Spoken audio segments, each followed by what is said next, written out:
Reciban un cordial saludo, amigas y amigos de Síntesis Jurídicas. El día de hoy vamos a hablar de el Coliseo Romano, el más grandioso anfiteatro de la Roma antigua, considerado a través de los siglos como el símbolo mismo de la eternidad de la urbe. Fue edificado por los emperadores de la dinastía Flavia y por eso su nombre original es el Anfiteatro de Flavio. El nombre de Coliseo se le da en la Edad Media por la presencia en sus cercanías de la colosal estatua de bronce que reproducía a Nerón como el dios del sol y que antes se levantaba en el vestíbulo de la Domus Aurea.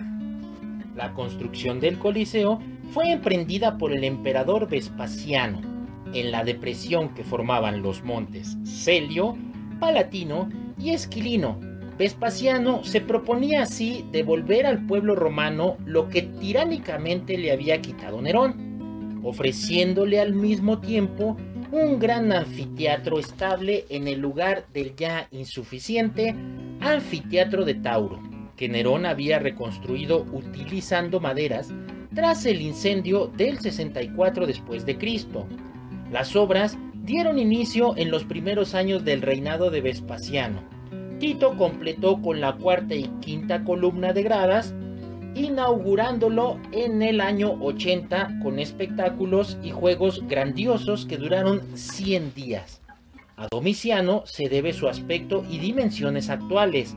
Además, hizo construir los pasillos subterráneos por debajo de la zona central, impidiendo así que a partir de entonces que en el Coliseo se llevasen a cabo las naumaquias, que son los espectáculos de batallas navales para los cuales había que inundar la plaza, que antes habían sido frecuentes en el anfiteatro.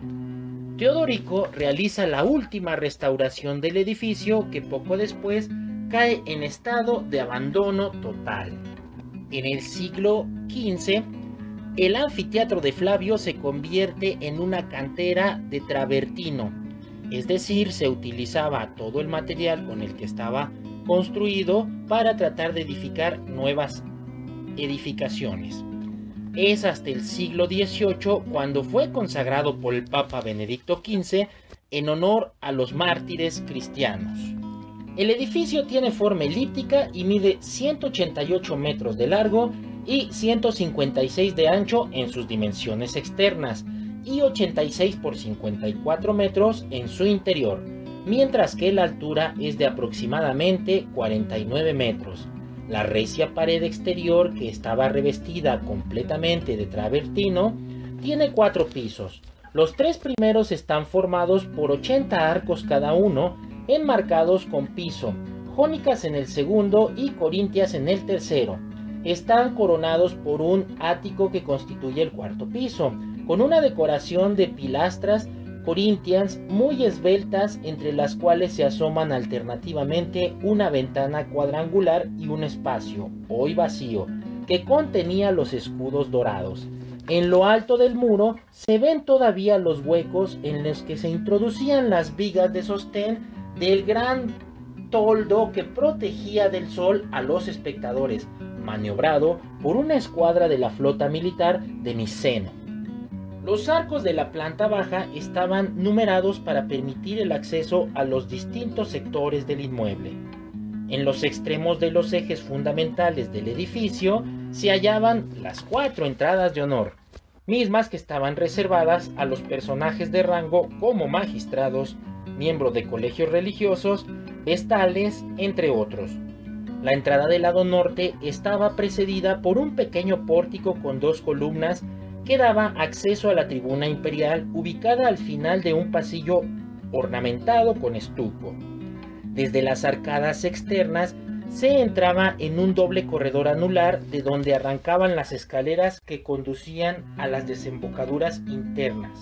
Para obtener el plano inclinado, los pasillos abovedados disminuyen gradualmente de altura.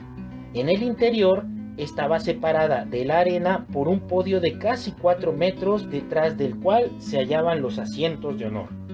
Estaba dividida horizontalmente en 3 partes, separadas por distintas obras de albañilería.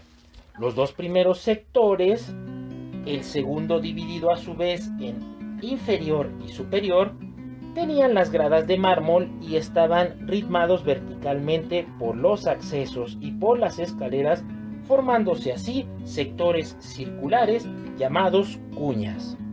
De este modo era posible señalar los sitios con el número de grada, cuña y asiento. El tercer sector tenía asientos de madera y estaba separado entre sí. Presentaba una columna con una galería reservada a las mujeres y estaba coronado por una terraza en la que se ubicaban las clases más bajas de la sociedad, que permanecían de pie. En su origen, la arena estaba cubierta con tablas de madera que se quitaban cuando lo requerían las distintas operaciones atenientes a los espectáculos. Para proteger a los espectadores durante las cacerías de animales feroces, se colocaba una red metálica que tenía en lo alto colmillos de elefantes y cilindros giratorios dispuestos horizontalmente para impedir que las fieras pudieran asearse con sus garras. En los subterráneos de la arena habían equipos suficientes para montar los distintos espectáculos. La historia de los gladiadores es muy larga. En efecto, la misma va hacia atrás en el tiempo hasta el mundo etrusco, donde participaban en los rituales fúnebres con sus combates. El ruido que producían al entrechocar sus armas tenía la finalidad de ahuyentar a los malos espíritus. Lo que al principio representaba solo un sacrificio humano, a lo largo del tiempo se transformó en un combate entre prisioneros de guerra, esclavos condenados a muerte o incluso ciudadanos libres deseosos de conquistar la gloria y la celebridad. Sin embargo, fue sobre todo en el mundo romano que el fenómeno tuvo su mayor difusión y alcanzó un auténtico esplendor, logrando enorme popularidad, como lo demuestran las colosales arenas que le fueron consagradas. Pese a haber sido suprimidos en el año 325 después de Cristo por el emperador Constantino, los juegos gladiatorios siguieron practicándose hasta el 404. En base a las armas y protecciones que usaban para combatir, los gladiadores se clasificaban en unas veintenas de categorías. Anunciado por expresos edictos, el combate duraba una jornada entera y atraía a millares de espectadores. Era precisamente esa muchedumbre apasionada y partícipe la que decidía la vida o la muerte del gladiador que, tras una lucha feroz, una lucha sin cuartel, resultaba vencido. El agitar los pañuelos indicaba la desgracia concedida por la muchedumbre al perdedor, sobre todo si había combatido con gallardía y se había destacado por su arrojo. El gesto del pulgar hacia abajo decretaba en cambio la muerte del desventurado. Su memoria se transmite todavía hoy en los monumentos funerarios erguidos en su honor de esos combates, dichos monumentos que en las inscripciones manifiestan el conmovedor y orgulloso recuerdo de esposas, hijos, concubinas e incluso entrenadores. El anfiteatro de Flavio en la actualidad cuenta únicamente con una pared que no es reconstruida. Esta pared se ha podido permanecer ya que el Papa en turno decidió reforzarla y es la pared que tiene el frontal. Para tener una referencia, es la que da directamente a la estación de metro Coliseo. Esa es la original, las otras son reconstruidas porque han tenido deterioro por los saqueos y por el paso del tiempo. El anfiteatro de Flavio también es conocido como una obra que ha permanecido a través del paso del tiempo y en la actualidad es un centro para la visita turística. Muchísimas gracias. Esperemos que esta síntesis jurídica haya sido de su agrado.